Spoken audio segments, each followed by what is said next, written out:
Welcome to my YouTube channel. আপনারা কৃষক বন্ধুর ফর্ম ফিল আপ কিভাবে করবেন তা নিয়ে আজকের এই ভিডিওতে আলোচনা করব।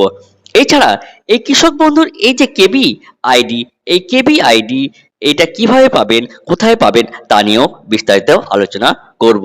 এবং এই ফর্মটি কোথায় জমা দিতে হবে, কি কি ডকুমেন্টস লাগবে, এই ভিডিওটি না কেটে সম্পূর্ণ দেখেন। এবং এই ভিডিওটি ভালো লাগলে অবশ্যই একটি লাইক করে দিবেন। আপনারা এই কেবি আইডি কিভাবে পাবেন তা আমরা একবার দেখিয়ে দিই। এই কেবি আইডি কোথায় গিয়ে পাবেন? কেবি আইডি পেতে হলে প্রথমে আপনাকে চলে আসতে হবে এই কৃষক বন্ধুর যে ওয়েবসাইট আছে, সেই কৃষক বন্ধুর ওয়েবসাইটে। এখানে যদি ক্লিক করেন তাহলে এরকম আপনার কাছে একটি ইন্টারফেস খুলে যাবে। তারপর দেখেন নিচে যেটা আছে, যে এইখানে দেখেন যে নথিভুক্ত কৃষক তথ্য, এইখানে আপনাকে ক্লিক করতে হবে। এখানে ক্লিক করলেই আপনার কাছে এরকম একটা ইন্টারফেস খুলে যাবে। এবার দেখেন আপনার কাছে এইখানে যেটা আছে যে সিলেকশন অপশন, এই সিলেকশন অপশন আপনাকে ক্লিক করতে হবে। এইখানে দেখেন সিলেকশন অপশনে আপনার ভোটার কার্ড, আধার কার্ড, ব্যাংক এসি, কেবি আইডি, মোবাইল নাম্বার। আমার দরকার কেবি আইডি, অর্থাৎ আপনি এইগুলো দিয়ে আপনাকে সার্চিং করতে হবে এই কেবি আইডি পাওয়ার জন্য। তাই আমি আমার মোবাইল নাম্বার দিয়ে এটাকে সার্চিং করছি। মোবাইল নাম্বার দিয়ে সার্চিং করার পর আপনার কাছে এরকম একটা ইন্টারফেস খুলে যাবে। এইখানে দেখেন আপনার কাছে এই যে কেবি আইডি আছে, এই কেবি আইডিটা কিন্তু ওইখানে লাগবে। এইভাবে আপনি আপনার কেবি আইডিটা এইভাবে পেতে পারেন, যে নাম্বারটা আপনার কৃষক বন্ধু ফর্ম ফিল আপ করার সময় এইটা কিন্তু লাগবে। তাহলে বুঝতে পারলেন যে কেবি আইডিটা কিভাবে আপনি পাবেন। কেবি আইডি পাওয়ার পর আপনি এইখানে সেই নাম্বারটি এখানে লিখে দেবেন। আপনার তারপর আছে যে ক্রমিক নাম্বার বা সিরিয়াল নাম্বার। যদি ক্রমিক বা সিরিয়াল নাম্বার পেয়ে থাকেন তাহলে অবশ্যই এখানে দিয়ে দিবেন, নাহলে এই ঘরটি একদম ফাঁকা রেখে দিবেন। দেখেন দুটো কিন্তু বক্স আছে, এদিকে একটা এবং এদিকে একটা বক্স আছে। এই বক্সে আপনি আপনার তথ্যের বিবরণ দিবেন, আর এই বক্সে অর্থাৎ যারা এই আপনার ফর্মটি ভেরিফাই করবে তারা কিন্তু এইটা ফিল আপ করবে। প্রথমে আছে সুবিধাভোগীর নাম, অর্থাৎ কৃষক বন্ধু রেকর্ড ব্যাংকের পাসবই অনুযায়ী আপনাকে এইখানে কিন্তু আপনার যে নাম সে নামটা কিন্তু আপনার লিখতে হবে, অর্থাৎ যে কৃষক বন্ধু পাবে তার নাম কিন্তু এখানে লিখতে হবে।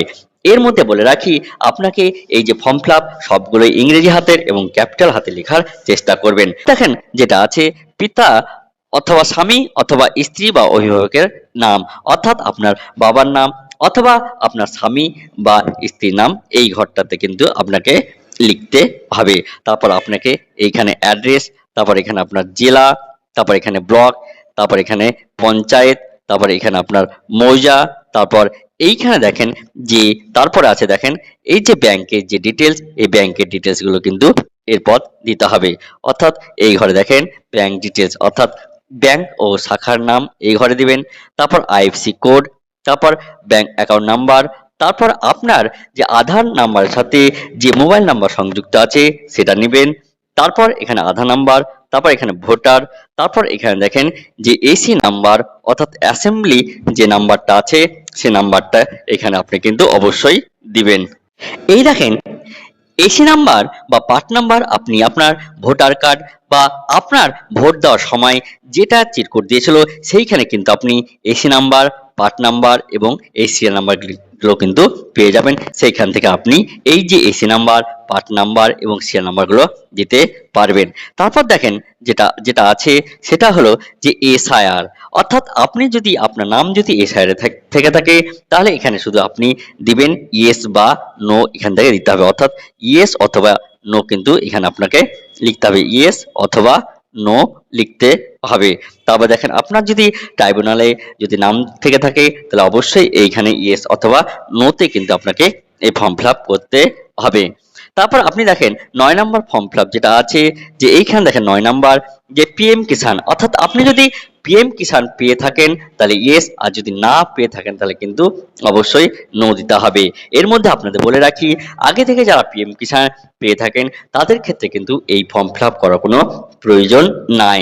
তাদের অটোমেটিক এই টাকা, অর্থাৎ কৃষক বন্ধু যে টাকা সেই টাকা কিন্তু পেয়ে থাকবেন।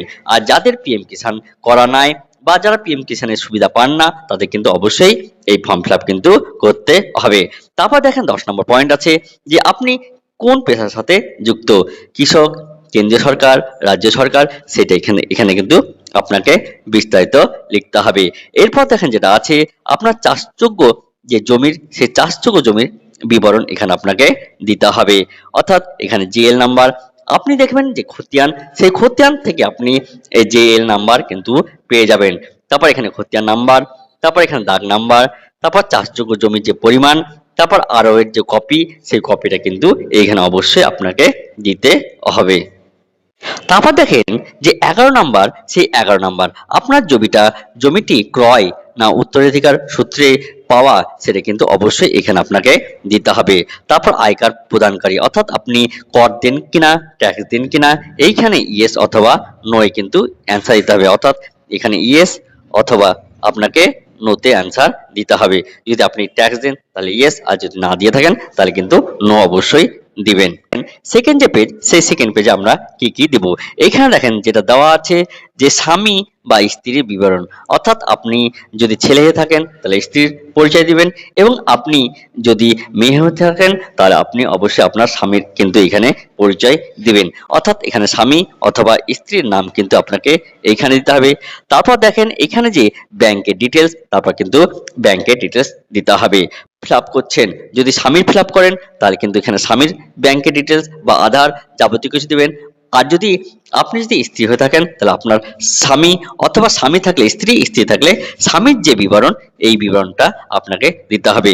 ব্যাংক ও ব্যাংক শাখার নাম, আইএফএসসি কোড, ব্যাংকের অ্যাকাউন্ট নাম্বার, তারপর আধার নাম্বার সাথে যে মোবাইল যুক্ত আছে সেটা, তারপর আধার নাম্বার, তারপর ভোটার আই কার্ড নাম্বার, তারপর এসি নাম্বার, তারপর পার্ট নাম্বার, তারপর সিরিয়াল নাম্বার, তারপর কেবিএন, অর্থাৎ যে কৃষক বন্ধু যে সুবিধা যদি পেয়ে থাকেন তাহলে ইয়েস অথবা নোতে লিখবেন যে 18 নম্বর পয়েন্টে এইখানে ইয়েস অথবা নো দিবেন।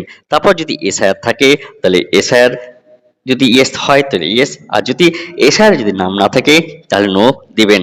অথবা যদি অ্যাপিল ট্রাইব্যুনালের যদি নাম থেকে থাকে বা যদি অ্যাপিল করে থাকেন তাহলে এখানে ইয়েস অথবা নোতে অ্যান্সার দিবেন।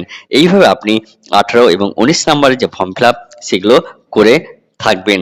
তারপর 20 দেখেন যে পিএম কিষানের তিনি সুবিধাভোগী কিনা, তাহলে এইভাবে আপনাকে এই যে কৃষক বন্ধু ফর্ম ফিল আপ, এই কৃষক বন্ধুর ফর্ম ফিল আপ করে আপনাকে যে পঞ্চায়েত অফিসে, সে পঞ্চায়েত অফিসে জমা দিতে হবে।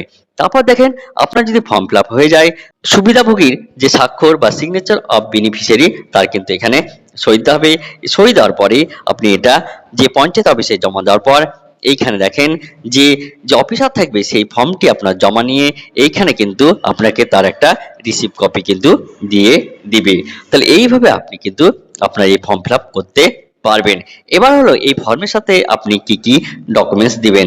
আপনি দিবেন আধার কার্ড, ভোটার কার্ডের সবগুলো জেরক্স কপি, এবং নিচে আপনি টিপ অথবা আপনি সিগনেচার করে দিবেন। ব্যাংকের পাসবই, তারপর খতিয়ানের জেরক্স কপি, এবং ব্যাংকের বই অবশ্যই কিন্তু জেরক্স কপি দিবেন। তাহলে এইভাবে আপনি এই ডকুমেন্টসগুলো দিয়ে আপনি এই ফর্ম ফিল আপটি করতে পারেন। আশা করি আপনি এই ফর্ম ফিল আপ করে দিলে আপনার যে পরবর্তী যে পিএম কিষানের টাকা বা কৃষক বন্ধুর যে টাকা, সেই টাকাটা কিন্তু আপনার অ্যাকাউন্টে আশা করি চলে আসবে।